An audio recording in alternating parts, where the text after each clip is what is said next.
Two poems for the price of one again today. These are by Thomas A. Clarke, a contemporary Scottish poet. The first short poem is titled Poor Poetry.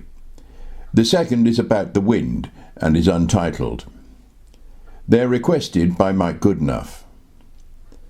I've read a few of Clarke's poems since Mike pointed me in his direction, and I like his work. I'm never happy, though, when artists belittle other artists' work. It seems to me it's for the world to judge an artist's worth, not for practitioners to poison the public's perception of sincere fellow artists.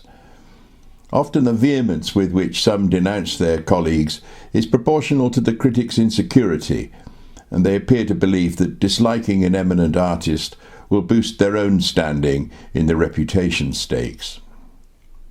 I think that Clarke is not an insecure artist, and his poem Poor Poetry possibly isn't going in the direction that my prejudice predisposes me to suspect.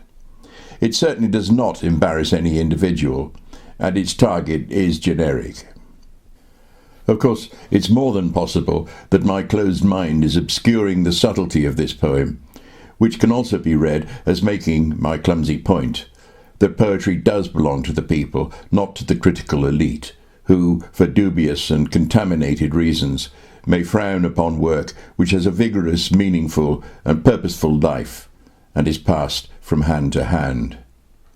At any rate, my self-doubt subsides slightly as the wind strengthens in the second of his poems, the untitled one.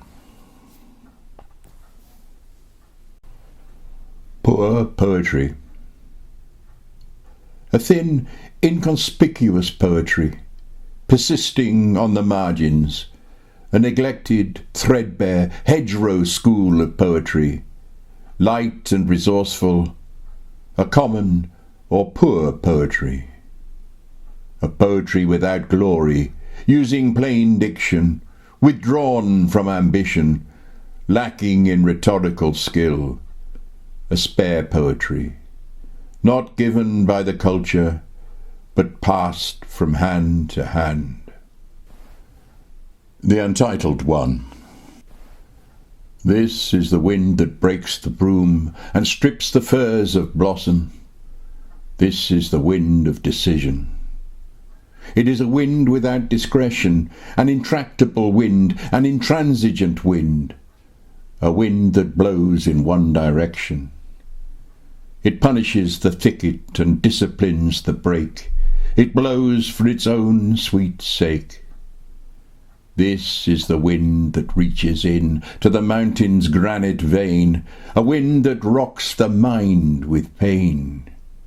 We have no defence against it. We can only lean against it. It will carry off your hat.